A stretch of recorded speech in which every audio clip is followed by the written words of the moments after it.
नमो विष्णुपादाय कृष्णपृष्ठाय श्रीमति भक्ति वेदांत समन्वित नामिने नमस्ते सारस्वती देवी गौरवाणी प्रचारिणे निर्विशेष शून्यवादी पाश्चात्य देशतारिणे पंचकल्पतरुभ्यश्च कृपा सिन्धुभ्येव च पतितानां पावनेभ्यो वैष्णवेभ्यो नमो नमः। हे कृष्ण करुणा सिन्धु दीनबन्धु जगत्पति गोपीश गोपिकान्त राधाकान्त नमोस्तुते।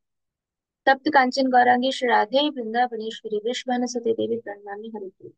जय श्री कृष्ण चैतन्य प्रभु नित्यानंद श्री अद्वैत गदाधर शिवासादि गौर भक्त हरे कृष्ण कृष्ण कृष्ण हरे हरे, हरे राम राम राम हरे हरे। हरे कृष्णा सभी को। हरे कृष्णा। तो आज हम लोग नेक्स्ट टॉपिक स्टार्ट करने वाले हैं। मैं एक बार रिकैप दे देती हूँ। लास्ट क्लास में कहाँ तक हुआ था। लास्ट टाइम हमने देखा था कि नारद मुनि सबसे पहले ब्राह्मण के पास जाते हैं, ब्राह्मण को ग्लोरीफाई करते हैं, ब्राह्मण का गुणगान करते हैं कि आपके ऊपर भगवान की सबसे ज्यादा कृपा है। तो ब्राह्मण अपने आप को विनम्र भाव से अपने आप को निम्न रखते हुए बताते हैं कि नहीं, मुझसे ज्यादा कृपा तो दक्षिण देश के राजा के ऊपर है, क्योंकि उनके पास इतना ऐश्वर्य है, उनका इतना बड़ा परिवार है। वहां के सारे जो राज्य के लोग हैं वो सब भक्ति भाव वाले हैं, सब वर्णाश्रम के धर्म के अनुसार रहते हैं। बाहर से बहुत सारे अतिथि साधु संत उनके राज्य में जाके रहते हैं, वहां पे वो भगवान की सेवा करते हैं, भगवान का भजन करते हैं। कोई भी वहां पे भूखा नहीं रहता, हर किसी को खिलाया जाता है। तो इस तरीके से जो ब्राह्मण है वो राजा का गुणगान करता है। तो फिर नारद मुनि वो राजा के पास जाते हैं। अब वो राजा के पास जस्ट नारद मुनि पहुंचे हैं, हमने लास्ट टाइम देखा था। तो नारद मुनि को देख के राजा क्या करते हैं, नारद मुनि को बिठाते हैं, उनको प्रणाम करते हैं, उनका अच्छे से स्वागत करते हैं, और फिर विनम्र भाव से हाथ जोड़ के नारद मुनि उनके पास सॉरी राजा नारद मुनि के पास बैठते हैं।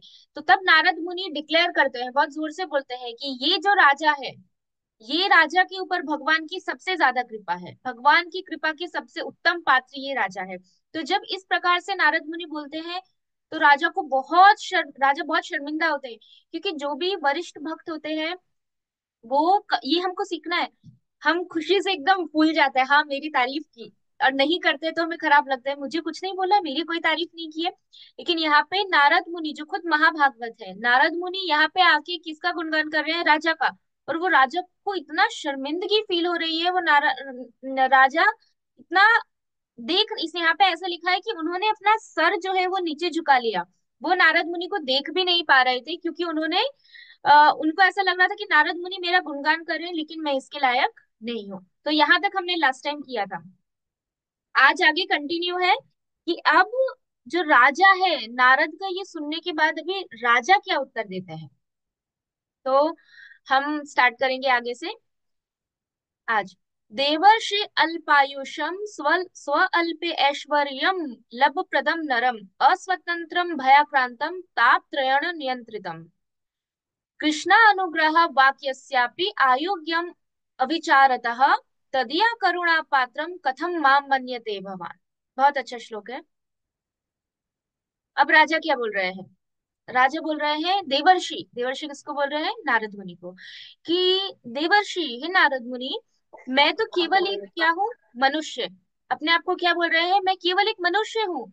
और उसके गुण क्या है, अपने गुण यहाँ पे श्लोका में बता रहे हैं। मैं श्लोक इसलिए बोल रही हूँ ताकि हमें थोड़ा संस्कृत भी आ जाए।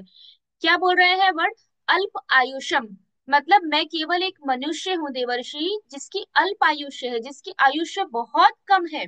फिर लिखा है अल्प ऐश्वर्यम, मेरे पास जो ऐश्वर्य है, जो ये आप देख रहे हैं, आप बोल रहे हैं कि मेरे पास बहुत ऐश्वर्य है, लेकिन मेरे पास जो ऐश्वर्य है वो भी अल्प है, अल्प मतलब बहुत थोड़ा है। फिर लिखा है कि अल्प प्रदम, मैं दूसरों को देना चाहूं तो भी मैं बहुत थोड़ा दे सकता हूँ, क्योंकि मेरे पास थोड़ा ही है, मैं दे दे के भी कितना दे पाऊंगा, बहुत कुछ नहीं दे सकता। फिर लिखा है नरम, मैं केवल एक मनुष्य हूँ। फिर बोला है अस्वतंत्रम, कि मैं स्वतंत्र नहीं हूँ, मैं तो बंधा हुआ हूँ। अपने जैसे हम बोलते हैं ना, भगवान को, भगवान विराट है, अपनी इच्छा से जो चाहे कर सकते हैं। विराट का मतलब है स्वतंत्र। वैसे ही यहाँ पे वो अपने आप को क्या बोल रहे हैं राजा, की मैं अस्वतंत्र हूँ, मैं तो बंधा हुआ हूँ, मैं किस इंडिपेंडेंट नहीं हूँ।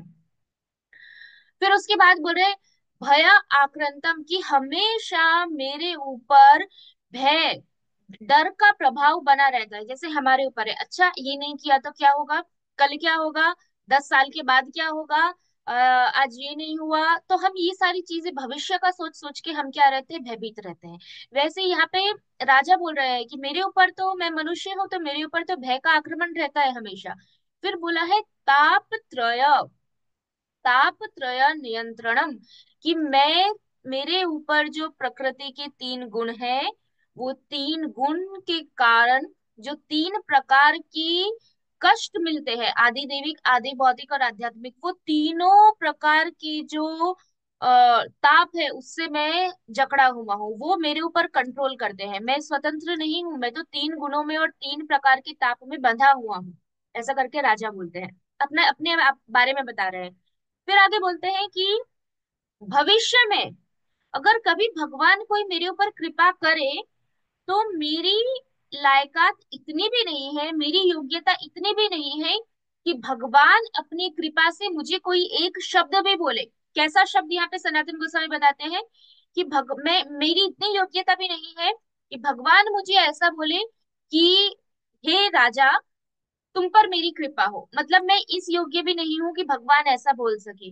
या तो फिर इसका दूसरा मतलब ऐसा बताते हैं सनातन गोस्वामी कि मतलब मेरे ऊपर मेरी इतनी भी योग्यता नहीं है कि भगवान का कोई भक्त आके मुझे ऐसा बोले कि आपके ऊपर भगवान की कृपा है।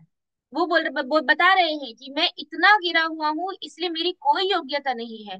तो नारद मुनि, आपको कैसे ये आ, गलत फहमी हुई है कि आप मुझ समझ रहे हैं कि मैं भगवान की कृपा का पात्र हूँ।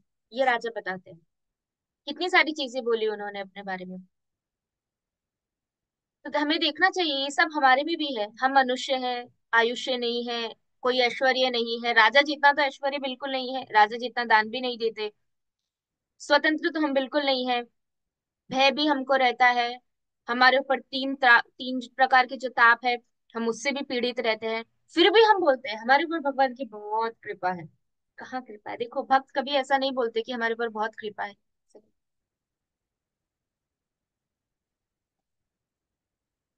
तो यहाँ पे इस प्रकार से वो उत्तर देते हैं।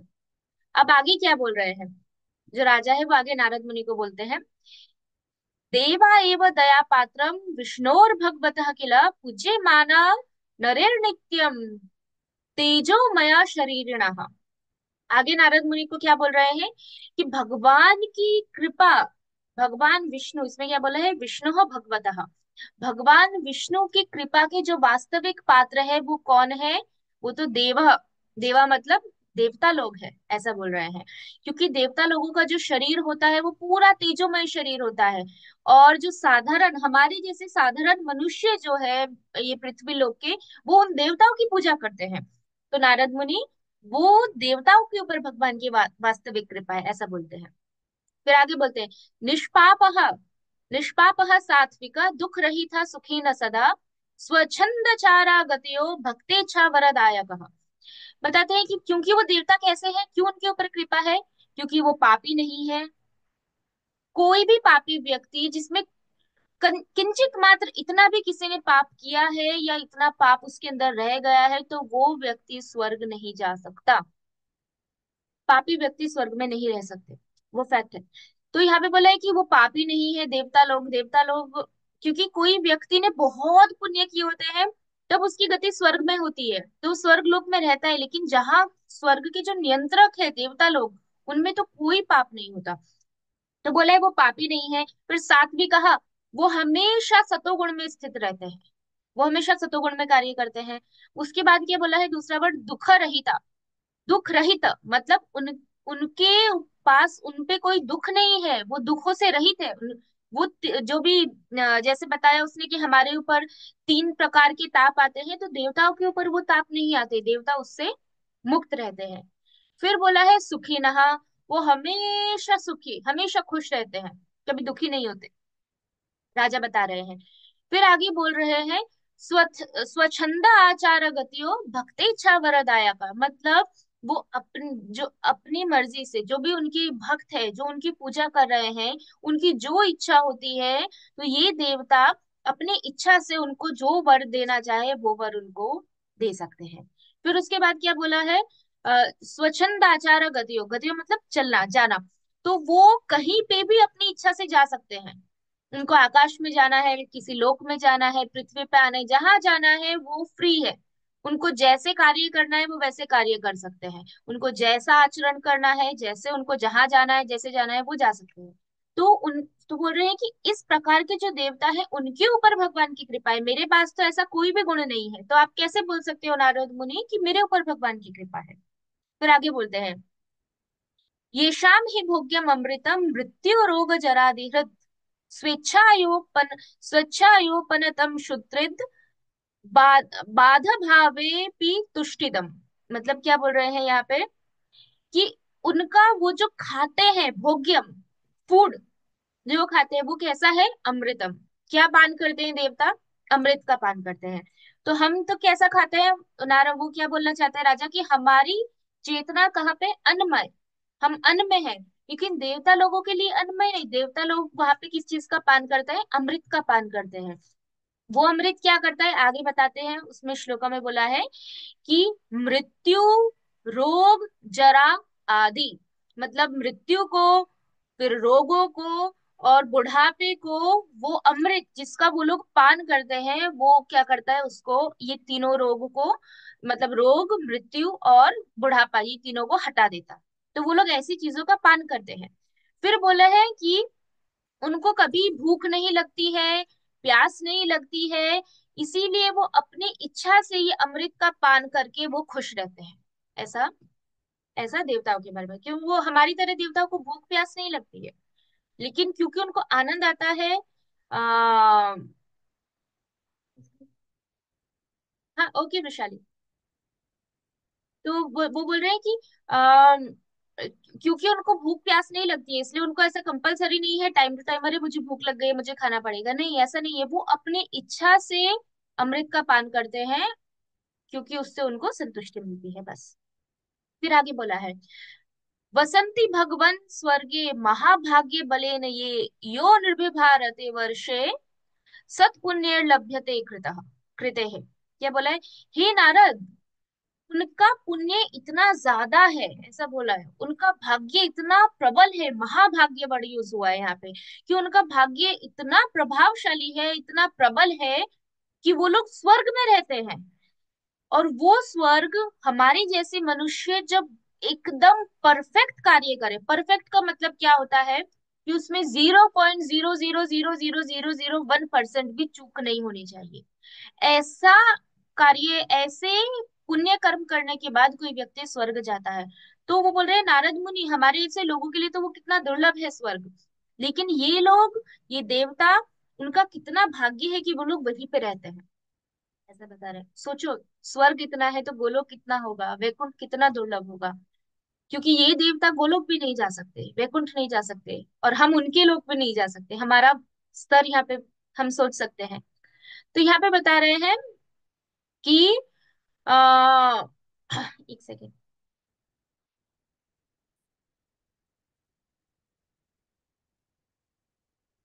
हम्म, अब यहाँ तक उन्होंने बोल दिया, राजा ने बता दिया। अब राजा क्या बताएंगे, देवताओं के बारे में बोला, अब वो देवताओं में सबसे उत्तम देवता कौन है उसके बारे में बताएंगे। कि अब नारद मुनि आप मेरे पास मत आइए, अब मैं आपको जहां बोलता हूँ आप वहां पे जाइए, क्योंकि वो भगवान की कृपा के पात्र है। क्या बोलते हैं आगे। हम्म, मुने विशिष्ट, विशिष्ट मतलब बहुत स्पेशल, एकदम अलग सबसे। मुने विशिष्ट तत्रापि तेषाम इंद्रः पुरंदरः निग्रहे अनुग्रहे पिशो वृष्टिभिर्लोक जीवनः। क्या बोला है कि मेरे प्रिय मुने, मुने मतलब माय डियर सेज, मेरे प्रिय मुनि, उन सभी देवताओं में जो सबसे अलग देवता है उसका नाम है पुरंदर इंद्र। अभी इंद्र जो है वो एक पोस्ट है, जैसे prime minister, president, chief minister की पोस्ट होती है, और हर 5 साल के बाद नया चीफ मिनिस्टर आता है, नए प्राइम मिनिस्टर आते हैं, नए प्रेसिडेंट आते हैं। वैसे ही जो इंद्र है वो भी एक पोस्ट है। हर एक मनवंतर में एक इंद्र होते हैं, फिर दूसरे मनवंतर में दूसरे इंद्र होते हैं, फिर तीसरे मनवंतर में तीसरे इंद्र होते हैं। इसी प्रकार से ब्रह्मा जी के पूरे एक दिन में 14 मनवंतर होते हैं। 14 मनवंतर का मतलब है 14 इंद्र होते हैं, और एक मनवंतर में एक इंद्र होते हैं, उनका नाम अलग अलग होता है। तो अभी के हमारे जो इंद्र है उनका नाम है पुरंदर, और अगले जो इंद्र बनने वाले हैं उनका नाम है, कोई बताएगा, अगले जो इंद्र बनने वाले हैं उनका नाम क्या है अगले मनवंतर में? किसी को आइडिया, सुना हो कहीं पे?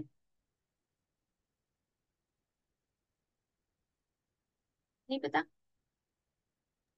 ओके। नेक्स्ट मनवंतर में जो आने वाले हैं वो है बलि महाराज। तो इस प्रकार से अभी की जो इंद्र है यहाँ पे बताया है, उनको स्पेसिफाई किया है पुरंदर इंद्र, मतलब वो इंद्र जिनका नाम पुरंदर है, ऐसा बोले हैं। तो इस प्रकार से बोला कि अब आप जाओ इंद्र के पास, फिर बताते हैं कि इंद्र को पूरी पावर है, उनको पूरा अधिकार है कि वो किसको पनिश कर सकते हैं, किसको उनको दंडित करना है, और किसको उनको दंडित नहीं करना है, किसको उनको ग्लोरीफाई करना है, या किसको उनको बोल सकते हैं कि बहुत अच्छा कार्य किया है तो उसको कुछ इनाम देना है, पुरस्कृत करना है। ये तो इंद्र ये सब करने में फ्री है। फ्री का मतलब कि वो किसी के ऊपर निर्भर नहीं है, ऐसा यहाँ पे राजा बता रहे हैं।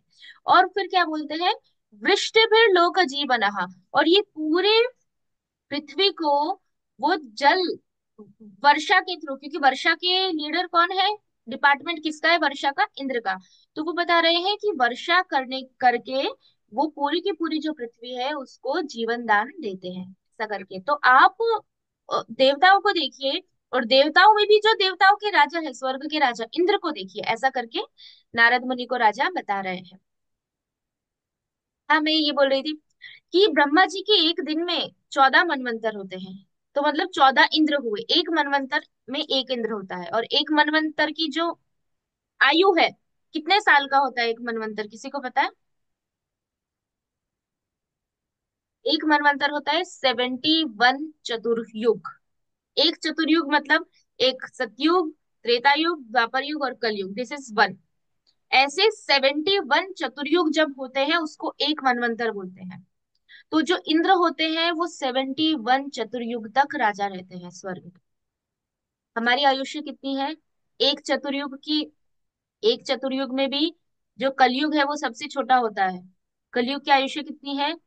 4,32,000 ईयर्स, 4,32,000 साल। इससे 10 गुना ज्यादा होती है द्वापर युग की। द्वापर युग से 10 गुना ज्यादा होता है त्रेता युग, त्रेता युग से 10 गुना ज्यादा होता है सतयुग। तो ये पूरा एक चतुर्युग हुआ। ऐसे 71 चतुर्युग होते हैं। 71 चतुर्युग तक जो इंद्र है वो एक इंद्र रहते हैं। फिर मनवंतर बदलता है। जब मनवंतर बदलता है तो फिर उस टाइम पे अलग देवता होते हैं, अलग इंद्र होते हैं, अलग सप्तऋषि होते हैं। इस प्रकार से जो कुछ पांच पांच पांच या सात चीजें ऐसी होती है जो भागवत में बताया है, जो हर मनवंतर में चेंज होते हैं। ठीक है। फिर आगे बताया है, आगे फिर क्या बोलते हैं वो, त्रिलोकेश, त्रिलोकेश व्रता यस्य युगा नाम एक सप्तितम यश्वमेधा शतेनापि सार्वभौमस्य दुर्लभा। क्या बोला है कि त्रिलोका मतलब जो तीनों के तीनों लोक है, upper planetary system, middle planetary system और लोअर प्लैनेटरी सिस्टम, मतलब पृथ्वी और ऊपर के स्वर्ग लोक और नीचे के सारे जो भी लोअर प्लैनेटरी सिस्टम है, अतल वितल सुतल पाताल तल अतल, वो सब। तो बोलते हैं कि वो तीनों के तीनों लोक के ऊपर कंट्रोल आप करते हो, आपके ऊपर उसका कंट्रोल है, ऐसा बोल रहे हैं।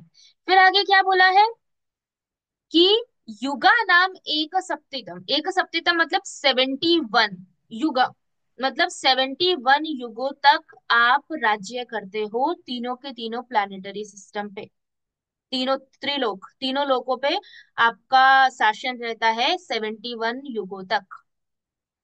उसके बाद आगे बोला है कि और ये 71 युग को कैसे होते हैं ऐसा बताया है, दुर्लभ, सार्वभौम से दुर्लभ, मतलब इस जो क्या बोलते हैं पृथ्वी पे जो बड़े बड़े राजा है, जैसे वो खुद को बता रहे हैं सार्वभौम, तो जैसे मेरे जैसे सार्वभौम राजा जो एक केवल एक राज्य के राजा होते हैं, हमारे जैसे राजाओं के लिए तो इस प्रकार का इतने लंबे समय तक ऐसा शासन करना संभव ही नहीं है। और इवन वो ऐसा बोल रहे हैं कि यहाँ पे ऊपर वाले इसमें बोला है कि या अश्वमेध शतेना, शतेना मतलब 100, अश्वमेध मतलब अश्वमेध यज्ञ। तो शास्त्र में बताया है कि अगर कोई बिना किसी गलती के पूरे 100 अश्वमेध यज्ञ करता है तो उसको इंद्र की पोस्ट मिलती है, तो वो इंद्र बन सकता है। तो राजा यहाँ पे बोल रहे हैं कि मेरे जैसे एक मामूली राजा के लिए तो इस प्रकार की 100 अश्वमेध यज्ञ करके भी इतनी आयुष्य प्राप्त करना संभव नहीं है, ऐसा बता रहे हैं। फिर आगे बोल रहे हैं, हय उच्छ्रेश्रवा यस्य गज ऐरावतो महान काम दुग्धो गौरूप वनम नंदनम च विराजते। फिर बोलते हैं उच्छ्रेश्रवा इंद्र के घोड़ा है, उसके घोड़े का नाम है उच्छ्रेश्रवा।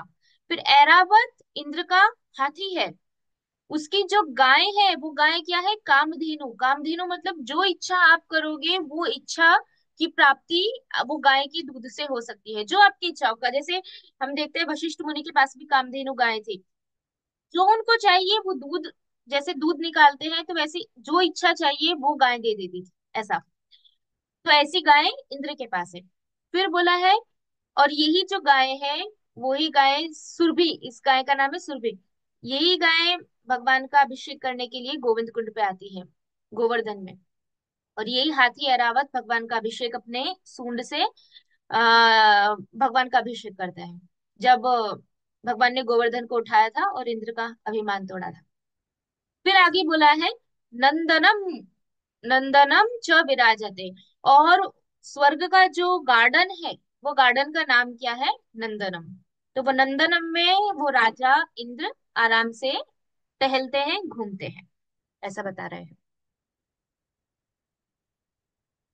सोचिए, तो सिर्फ स्वर्ग है।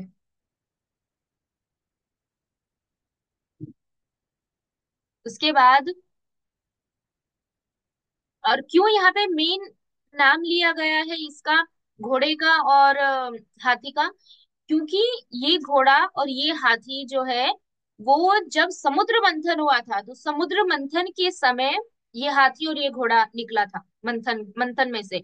इसीलिए फिर भगवान विष्णु ने क्योंकि मंथन के टाइम कौन किसके पास जाएगा ये डिसाइड करने वाले भगवान थे, भगवान विष्णु डिसाइड करते थे।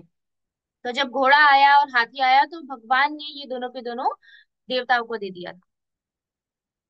फिर आगे बोला है, पारिजाता दयो यत्र वर्तन्ते कामपूरकः काम रूप धरा कल्प ध्रुमा कल्प लतान्वितः। फिर बोला है कि वहां पे जो वहां का जो गार्डन है नंदनम, जो भी बताया नंदनम, वो गार्डन में किस प्रकार के वृक्ष होते हैं, कल्प वृक्ष। कल्प वृक्ष का मतलब है जो सारी इच्छाओं को पूरी करते हैं, जैसे पारिजात। तो वहां पे पारिजात होता है। और फिर बताया है कि वो पारिजात से सारी इच्छाएं पूरी होती है। अभी हम यहाँ भौतिक जगत में देखते हैं वो छोटे छोटे फूल आते हैं, हम बोलते हैं पारिजात के फूल है, पारिजात के फूल है। बट वो इच्छा पूरी करने वाले पारिजात नहीं है। स्वर्ग में जो पारिजात है वो इच्छाएं पूरी करते हैं, जो जिसको चाहिए वो वृक्ष देते हैं, जैसे कामधेनु गाय की तरह। तो ये कल्प वृक्ष है। और उसके बाद बताया है कि ये जो पेड़ है उनको, वो इस प्रकार के हैं, इस प्रकार की लताएं हैं कि जो इच्छा चाहे, जिसको जो रूप चाहे वो ये लताएं ये वृक्ष दे सकते हैं। इस प्रकार के वृक्ष अ, स्वर्ग में है। फिर आगे बोला है, येषामेकेन पुष्पेन यथा कामं सुसिद्ध्यति विचित्र गीतवादित्रा नृत्य वेशासनादिकम। और बोला है कि एक पेड़ तो छोड़ो, अब इस प्रकार के वृक्षों का केवल एक फूल, ऐसे बोला है, केवल एकमात्र फूल, येषा मतलब इन सब में से एकेन पुष्पेन, एक फूल, केवल एक फूल, यथा काम मतलब सारी इच्छाओं को पूरी कर सकता है, ऐसा बता रहे हैं। फिर बताया है कि चाहे वो इच्छाएं कैसी हो, बहुत सुंदर गाने की हो, बहुत सुंदर म्यूजिक की हो, या तो अनेक प्रकार के नृत्य देखने की हो, या तो फिर आपको बहुत सुंदर वस्त्र पहनने की, ऑर्नामेंट्स पहनने की, या कुछ खाने की, कुछ भी इच्छाएं हो, केवल स्वर्ग के पारिजात का केवल एक फूल वो सारी इच्छाएं पूरी कर सकता है, ऐसा करके बता। फिर आगे बता रहे हैं, आह किम वाच्यम परम तस्य सौभाग्यम भगवान गतः कनिष्ठ भ्रातताम यस्य विष्णु वामन रूपधृक। बहुत इंपॉर्टेंट श्लोक है। अब वो क्या बोल रहे हैं, और ऐसा करके रुक के बताते हैं। यहाँ पे राजा रुके और राजा क्या होते हैं, और बाकी सब तो छोड़िए, मैं आपको कैसे बताऊं कि इंद्र का भाग्य कितना प्रबल है, वो कितना सौभाग्यशाली है इंद्र, क्योंकि परम भगवान विष्णु स्वयं वामन देव का रूप लेके इंद्र के छोटे भाई की तरह स्वर्ग में रहते हैं। उनका नाम है उपेंद्र। उपेंद्र, क्योंकि बलि महाराज को मारने के लिए, सॉरी, बलि बलि महाराज को से सब राज्य वापस लेके इंद्र को देने के लिए भगवान वामन देव अदिति के गर्भ से प्रकट हुए। और वामन देव और अदिति कौन है, देवताओं की माता है, और अदिति के ही पुत्र इंद्र है। तो इसीलिए क्योंकि भगवान भी अदिति के पुत्र के रूप में आए, इसीलिए वो इंद्र के भाई हुए। इसीलिए वो इंद्र के छोटे भाई की तरह, इसलिए उनका नाम है उपेंद्र। उप इंद्र मतलब इंद्र से छोटे, उपेंद्र। तो इस प्रकार से क्योंकि वो छोटे भाई है, इसीलिए वो देवताओं के साथ स्वर्ग में रहते हैं इंद्र के छोटे भाई बन के। तो बोल रहे हैं कि कितना सौभाग्य है इंद्र का कि भगवान स्वयं उनके छोटे भाई बन के वहां पे रह रहे हैं। जीतने वाला उसे अपनी स्मार्टनेस कहते हैं कोई और हारने अनम्यूट है? वाला उसे दो करते हैं। कौन अनम्यूट है?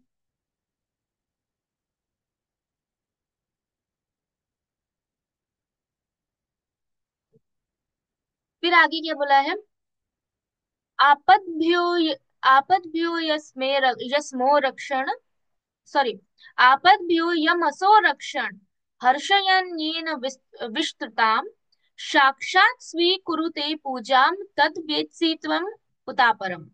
क्या बोल रहे हैं कि ये भगवान जो इंद्र के भाई की तरह इंद्र के साथ रह रहे हैं, वो इंद्र की हर प्रकार के खतरों से, हर प्रकार के कष्ट से भगवान इंद्र की रक्षा करते हैं। और उसके बाद इंद्र के ऊपर कृपा करके इंद्र भगवान की जो भी पूजा करते हैं, जो भी भगवान को अर्पण करते हैं, वो सब भगवान साक्षात रूप में स्वीकार करते हैं। जैसे हम कैसे कर रहे हैं, हम भगवान को फोटो का ऑफर करते हैं, और हमें पता है कि हम भगवान को ऑफर करते हैं तो भगवान स्वीकार करते हैं। लेकिन बोलते हैं इंद्र का सौभाग्य कितना है, क्योंकि राजा क्या बोल रहे थे, राजा के वहां पे भगवान विग्रह के रूप में थे। राजा विग्रह को अर्पण करते थे, भगवान स्वीकार करते थे। लेकिन बोल रहे हैं आप इंद्र का सौभाग्य देखिए कि भगवान साक्षात उनके भाई की तरह रहते हैं, और इंद्र जो भी भगवान को अर्पण करता है भगवान साक्षात उसको स्वीकार करते हैं। मतलब इंद्र भगवान को फ्लावर ऑफर कर रहे हैं, भगवान स्वीकार कर रहे हैं। इंद्र भगवान को भोग ऑफर कर रहे हैं, तो भगवान वो भोग उनके सामने स्वीकार कर रहे हैं। तो बोलते हैं साक्षात भगवान वहां पे हर चीज स्वीकार करते हैं। तो बोलते हैं कि, तो नारद मुनि ये सब तो आप जानते हैं, ये सब जानते हैं, शायद इससे भी अधिक आप जानते होंगे, ऐसा करके बोल रहे हैं। तो यहाँ पे हमारा जो चैप्टर नंबर 1 है बृहद भागवत अमृत का, वो फिनिश होता है। चैप्टर नंबर 1 का नाम क्या था, पृथ्वी लोक। मतलब कहाँ पे, पृथ्वी पे। तो ये राजा और ब्राह्मण ये दोनों कहाँ पे थे, पृथ्वी पे।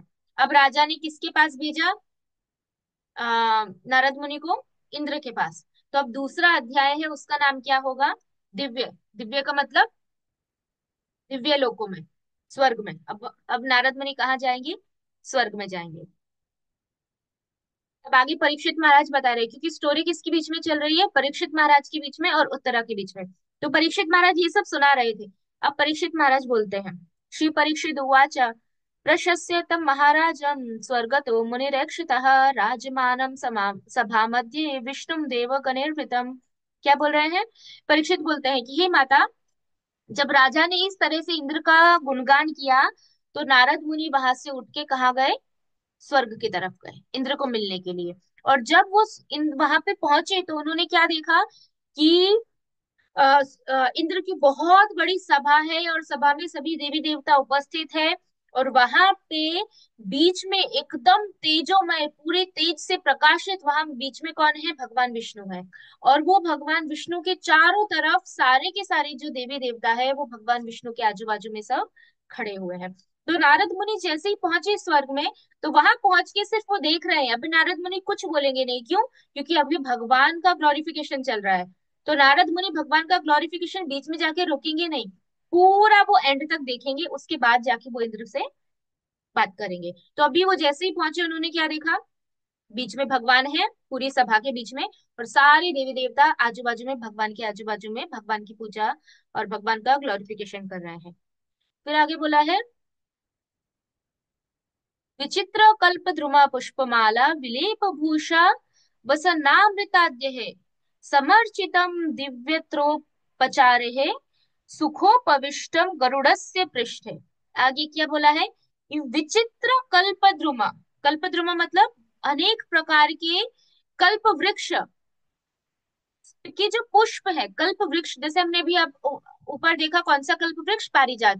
तो यहाँ पे बोला है कि अनेक प्रकार के कल्प वृक्षों के जो फूल थे उससे भगवान के लिए एक पुष्प माला बनाई गई थी, और वो पुष्प माला भगवान को पहलाई पहनाई गई थी, जिसमें अलग अलग प्रकार के कल्प वृक्षों के फूल लगे हुए थे।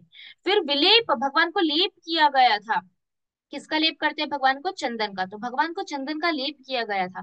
फिर भगवान कैसे सुशोभित थे? भूषः वसनः अमृतः। यहाँ पे क्या बताया गया है कि भगवान बहुत सुंदर ऑर्नामेंट्स भगवान ने पहने हुए थे, भगवान के जो वस्त्र थे वो बहुत सुंदर थे, इस प्रकार से भगवान वहां पे रेडी थे। फिर आगे क्या बोला गया है, गरुड़स्य पृष्ठ, गरुड़ की पीठ के ऊपर भगवान आराम से बैठे हुए थे, मतलब भगवान की जब पूजा हो रही थी तो भगवान गरुड़ जी के साथ थे वहां पे। और इस प्रकार से अलग अलग जो भी दिव्य क्या बोल सकते हैं, अर्पण जो लोग कर रहे थे, दिव्य वस्तुएं भगवान को, देवी देवता जो अर्पण कर रहे थे, भगवान वो सभी चीजों को स्वीकार कर रहे थे। तो ऐसा वहां पे भी जब नारद मुनि पहुंचे तो ये सारी चीजें वहां पे चल रही थी। फिर बोला है, बृहस्पति बृहस्पति प्रभृतिभिः स्तूयमानं महर्षिभिः लाल्यमानं अदित्यतान् हर्षयन्तं प्रियोक्तभिः। क्या बोला है, बृहस्पति, बृहस्पति कौन है? गुरु। सभी देवताओं के गुरु कौन है? बृहस्पति। और सभी असुरों के गुरु कौन है? शुक्राचार्य। तो यहाँ बोला है कि बृहस्पति के साथ साथ दूसरे बहुत सारे ऐसे महान ऋषि थे, महान मुनि थे, वो सभी भगवान का गुणगान कर रहे थे। सब आजू बाजू में थे और भगवान सेंटर में थे। और यहाँ पे क्या बोला गया है, लाल्य मानव अदितिया, मतलब जो अदिति है, अदित्य मतलब जो माता अदिति है, लाल्य मानव जैसे बच्चे को कैसे दुलार करते हैं, प्रेम करते हैं, वैसे ही, क्योंकि अदिति माता देवताओं की माता है और वामन भगवान उन अदिति माता के पुत्र है, इसीलिए वो अपने पुत्र को दुलार कर रही थी बहुत प्रेम से, ऐसे जैसे सर के ऊपर हाथ फेरना, पीठ पे हाथ फेरना, ऐसे करके अदिति माता उनको हाथ फेर रही थी। आजू बाजू में देवी देवता ऑफरिंग कर रहे थे, ऋषि मुनि क्या कर रहे थे? भगवान का गुणगान कर रहे थे। और भगवान क्या कर रहे थे? भगवान सभी कुछ सभी स्वीकार कर रहे थे, और बदले में, ये सभी के बदले में वो वापस हर किसी को प्रेम से ऐसे ही देख रहे थे। जैसे वर्णन आता है कि जब भगवान द्वारका गए थे तो उस टाइम बहुत सारी स्त्रियां थी जो भगवान को सामने मिलने नहीं आ सकती थी, तो वो लोग सब अपने टेरिस के ऊपर चढ़ गए थे और भगवान को दर्शन कर रहे थे, ऊपर से पुष्प फेंक रहे थे भगवान के ऊपर। तो उस समय भगवान हर किसी को सिर्फ देख के क्या कर रहे थे, भगवान हर किसी को का जो भी ऑफरिंग है वो स्वीकार कर रहे थे, और एक दृष्टि दे के भगवान आदान प्रदान कर रहे थे। तो यहीं पे बोल रहे हैं कि भगवान ने क्या किया, वापस जब सब कर रहे थे तो भगवान ने उनको बहुत मधुर, बहुत प्रेममय शब्दों में भगवान ने उनके साथ आदान प्रदान किया।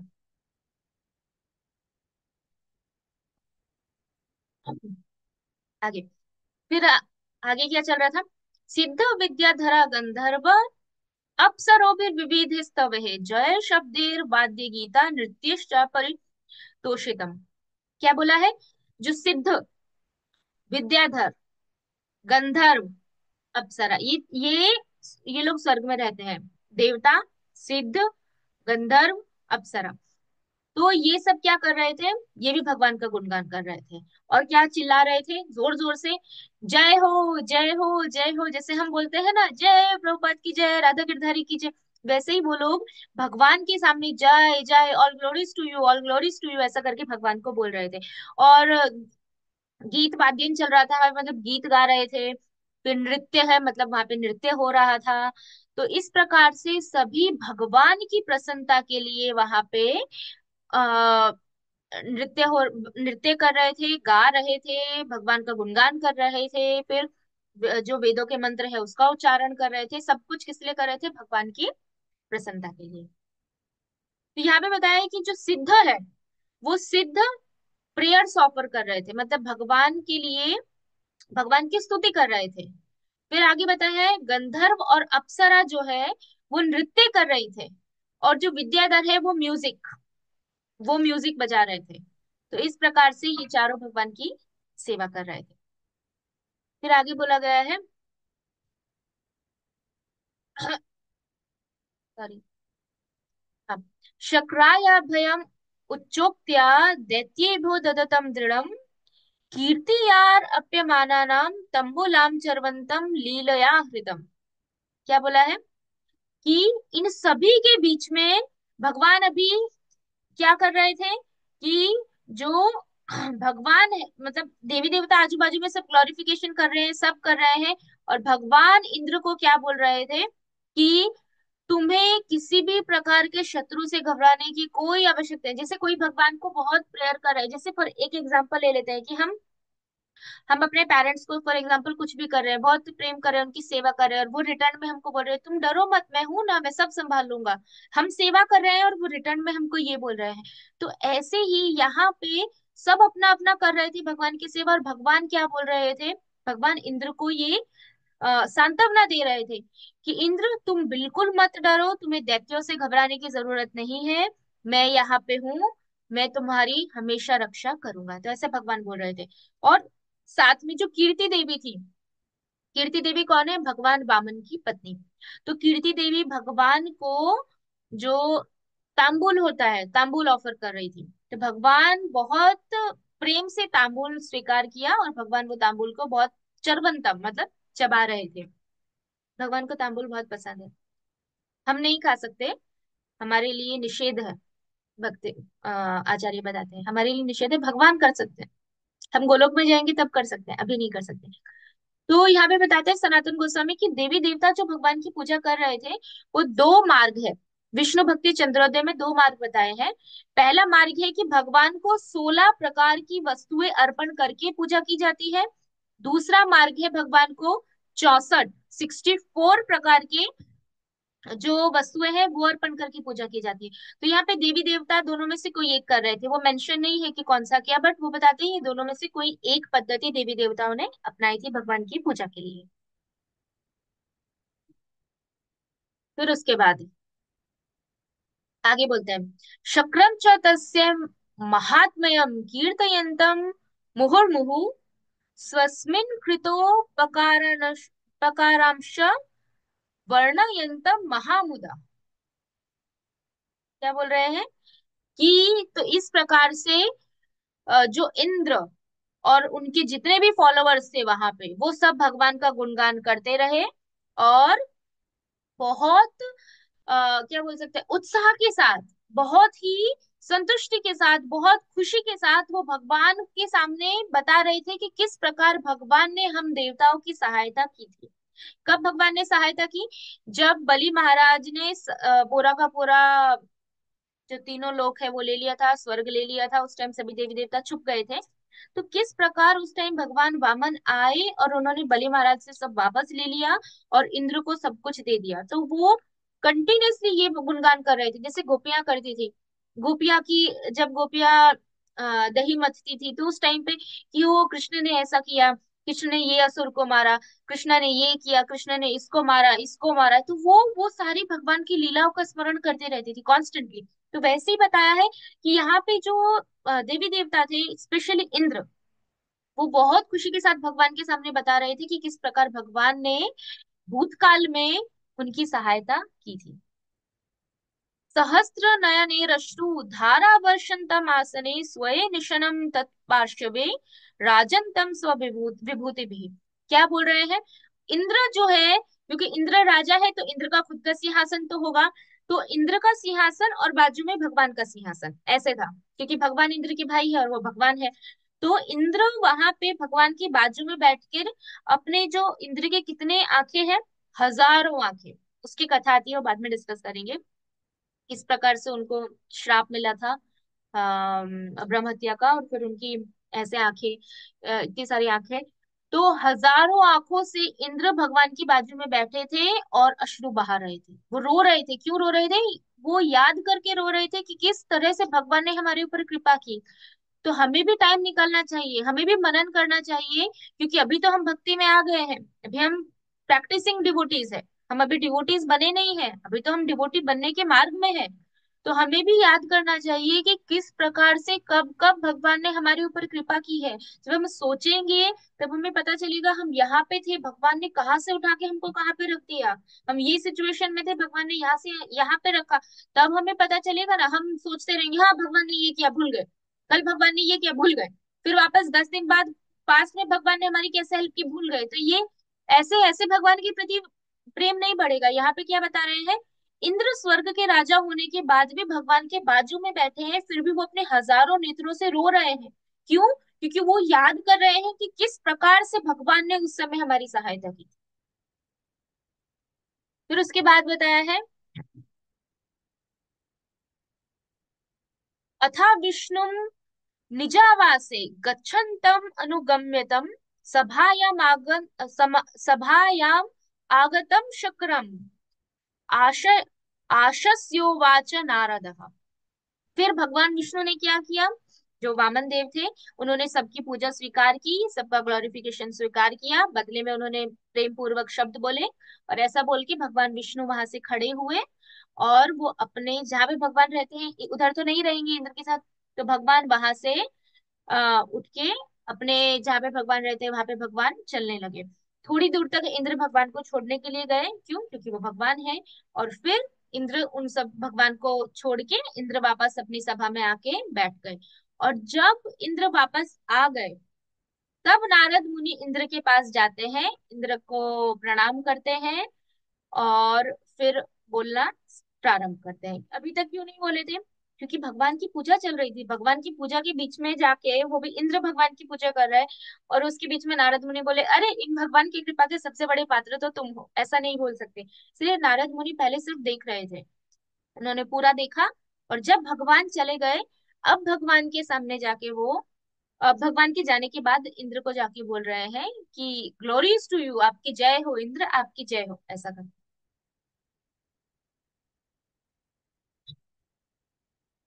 अब नारद बोलते हैं आगे, है भी 15 मिनट। श्री नारद उवाच, अब नारद बोल रहे हैं, कृतानुकंपितस्त्वं यत् सूर्य चंद्र यमादयः तावज्ञ कारिणा सर्वे लोक पहला परे किंतु। क्या बोल रहे हैं नारद मुनि, क्या बोल रहे हैं कि हे नारद मुनि, तुम्हारे ऊपर 100% वो बोल रहे हैं कि तुम्हारे ऊपर भगवान की बहुत बहुत बहुत कृपा है, क्योंकि तुम बहुत सारी देवताओं को, जैसे कि क्या बोला है यहाँ पे, सूर्य मतलब सूर्य देव, चंद्र चंद्रदेव, यम मतलब यमराज, आद्य मतलब, इस प्रकार से बहुत सारे अनेक देवताओं, ऐसा बोला है कि वो सारे देवता सभी बाकी सारे लोगों के जीवों के साथ, इतने महान महान देवता भी आपकी आज्ञा का पालन करते हैं, इसीलिए आपके ऊपर भगवान की बहुत कृपा है, ऐसा करके बोल रहे हैं। फिर बोला है, मुनयो समदृशो वश सॉरी मुनयो मुनयो असमादृशो वश्यः श्रु श्रु सॉरी श्रुतयस्त्वां स्तुवन्ति हि जगदीश ईशतया यत्त्वं धर्माधर्म फलप्रद। क्या बोला, क्या बोल रहे हैं यहाँ पे, मुनयः मतलब मुनि, किसके जैसे, असमान दृशा मतलब मेरे जैसे मुनि भी, नारद मुनि खुद को बोल रहे हैं कि मेरे जैसे मुनि वशयः मतलब वश में है, मतलब किसके कंट्रोल में है, किसके अंडर में है, आपके। ऐसा बोल रहे हैं कि मेरे जैसे मुनि भी आपके वश में है। एंड श्रुतयः, श्रुतयः मतलब वेद, त्वाम स्तुवंती मतलब वेद आपका गुणगान करते हैं। मेरे जैसे ऋषि मुनि आपके कंट्रोल में है और वेद आपका गुणगान करते हैं। कैसे गुणगान करते हैं, जगत ईष्ट, बोले जगत ईशतया यत्वम की आप ही इस पूरे जगत के स्वामी हो, इस प्रकार से बोल के वेद आपका गुणगान करते हैं। क्यों? क्यों करते हैं, ये रीजन बताया। और आप क्या करते हैं ऐसा बता रहे हैं कि धर्मा धर्म फला प्रदः मतलब आप धर्म और अधर्म कि जो भी फल है उसको देने वाले हैं। जो धर्म करेगा उसको उसका फल मिलेगा, जो अधर्म करेगा उसको उसका फल मिलेगा। तो आप ये देने वाले हैं, इसीलिए वेद आपकी इस जगत के स्वामी के रूप में आपका गुणगान करते हैं, ऐसा ये श्लोक में बोल रहे हैं। और फिर सनातन गोस्वामी बताते हैं कि जो मेन मुख्य मुख्य जो देवता है, जैसे रुद्र, मरुत, वसु, आदित्य, वो सब भी इंद्र की आज्ञा का पालन करते हैं, क्योंकि ऑफिशियली इंद्र देवताओं के राजा है। वो स्वर्ग के राजा है, देवता सभी स्वर्ग में रहते हैं, तो इसीलिए वो राजा है, तो सब उनकी आज्ञा का पालन करते हैं। और बोलते हैं कहीं कहीं पे शास्त्र में बताया है, श्रुति में, जैसे ऋग्वेद में उन्होंने बताया है कि वहां पे पहली ही श्रुति में इंद्र का गुणगान किया गया है। फिर जो ऋक सूक्त है, वहां पे भी आ, इंद्र को भगवान के रूप में, भगवान इन दी सेंस कि ये जगत के स्वामी के रूप में उनका गुणगान किया है। तो वही चीज यहाँ पे नारद मुनि बोल रहे हैं। फिर आगे बोल रहे हैं, अहो नारायणो भ्राता कनीयान यस्य सोदरः सोदरः सध्रमं माने सध्रमं मानयन् यस्य विदधातयादरम सदा। क्या बोल रहे हैं कि और ये कितना अहो, मतलब ये कितना वो एकदम आश्चर्य के साथ बोलते हैं, अहो अहो ऐसा, मतलब ओहो ऐसा करके जैसे बोलते हैं ना वो। तो बोलते हैं कि ये कितना उत्तम है, कितना आश्चर्यचकित है कि भगवान नारायण आप स्वयं आपके छोटे भाई बन गए हैं। वो खुद आपके भ्राता, भ्राता मतलब भाई, उन्होंने खुद आपके छोटे भाई का पद स्वीकार किया है। फिर क्या बोल रहे हैं, वो उसी उसी गर्भ से उत्पन्न हुए हैं। स उदरः, मतलब वो ही गर्भ से उत्पन्न हुए हैं जिस गर्भ से आप उत्पन्न हुए, मतलब अदिति के पुत्र के रूप में। और फिर क्या बोला है कि और आप जो सत धर्म का पालन करते हो, वो सत धर्म के पालन का भगवान भी सम्मान करते हैं, और हमेशा आपके साथ बहुत ही आदर के साथ भगवान व्यवहार करते हैं। तो आपका कितना बड़ा स्तर है, ऐसा करके नारद मुनि बता रहे हैं। फिर आगे परीक्षित बोल रहे हैं अभी, वापस किसको बोल रहे हैं, अभी अपने माता को बता रहे हैं ना। श्री परीक्षित उवाच इत्थम इंद्रस्य सौभाग्य वैभवं कीर्तयन् मुहुः देवर्षिर्वादयन् वीणां श्लाघमानो अ, ननर्त ननर्ततम ननर्त। परीक्षित महाराज क्या बोल रहे हैं अभी, कि इस प्रकार से जो ये मुनि जो थे, कौन, नारद मुनि, देवर्षि, उन्होंने क्या किया, इस प्रकार से उन्होंने सभी देवताओं के बीच में इंद्र का बहुत गुणगान किया। और इंद्र का जो भाग्य था, वो भाग्य का सौभाग्य, यहाँ पे बोला है इंद्रस्य सौभाग्य वैभवम। तो इंद्र का जो सौभाग्य था, इंद्र का जो वैभव था, ऐश्वर्य था, उसका कीर्तन किया, मतलब उसको डिक्लेयर किया, उसका गुणगान किया रिपीटेडली। मुहु मुहु क्या बोला है, बार बार उसको किया, बार बार। क्या बोल रहे थे कि इंद्र के ऊपर भगवान की सबसे बड़ी कृपा है, इंद्र के ऊपर भगवान की सबसे बड़ी कृपा है। इस प्रकार से वो अपनी वीणा बजा रहे थे और बार बार इंद्र के गुणों का गुणगान कर रहे थे। अब जो नेक्स्ट चैप्टर है, चैप्टर नहीं मतलब ये दूसरे अध्याय का ही सेकेंड पार्ट है, कि अब इंद्र का ग्लोरिफिकेशन कर दिया नारद मुनि ने, अब कौन बोलेंगे, इंद्र। सीक्वेंस कैसे चल रही है कि पहले नारद मुनि आते हैं, नारद मुनि गुणगान करते हैं, फिर वो भक्त नारद मुनि को बोलता है, फिर नारद मुनि दूसरे भक्त के पास जाते हैं, उसका गुणगान करते हैं, फिर वहां पे वो भक्त वापस उनकी आर्ग्यूमेंट को, उनके कथन को काटता है, फिर वो दूसरे भक्त के बारे में बताता है, फिर नारद मुनि वहां जाते हैं, फिर वो भक्त का गुणगान करते हैं, फिर वो भक्त अपना गुणगान सुन के नारद मुनि के कथन को काटता है, दूसरे भक्त के बारे में बताता है, फिर नारद मुनि उसके पास जाते हैं। तो ऐसे पूरी स्टेप से सीढ़ियां है। तो अभी नारद मुनि ने किसका गुणगान किया, इंद्र का। पहले इंद्र का गुणगान ब्राह्मण ने किया, वो राजा ने किया था। वो गुणगान सुनने के बाद जो नारद मुनि है वो इंद्र के पास आए, और फिर इंद्र को खुद देख के उन्होंने भी गुणगान किया, क्योंकि पहले से सुना हुआ था और सुनने के अलावा सामने उन्होंने देखा, तो ये सब देख के उन्होंने खुद ग्लोरीफाई किया इंद्र को। अब इंद्र नारद मुनि के वचनों को काटेंगे और फिर इंद्र गुणगान करेंगे दूसरे भक्त का। फिर नारद मुनि वो गुणगान सुन के वो भक्त के पास जाएंगे, फिर नारद मुनि वो भक्त का गुणगान उनके सामने करेंगे। तो वो हम नेक्स्ट टाइम देखेंगे कि अभी नारद मुनि किसके बारे में, नेक्स्ट कौन से भक्त के बारे में बताते हैं। तो और ये नारद मुनि कैसे इनके जो वचनों को काटते हैं, सॉरी, इंद्र कैसे नारद मुनि के वचनों को काटते हैं, किस प्रकार से नारद मुनि ने इंद्र का जो भी गुणगान किया है कि आप में ये गुण है, भगवान आपके भाई बन गए, आप ये है वो है ये है वो सब करके, अब उसके प्रति उत्तर में इंद्र क्या बोलते हैं वो हम नेक्स्ट क्लास में देखेंगे। ठीक, तो आज का यहाँ तक रखते हैं। वंशाकल्पत्रु कृपा सिंधु पतितनां पावनेभ्यो वैष्णवेभ्यो नमो नमः। प्रभुपाद की जय, श्री श्रद्धा गोदारी भगवान की जय, सनातन गोस्वामी पाद की जय, भगवत भागवतम की जय।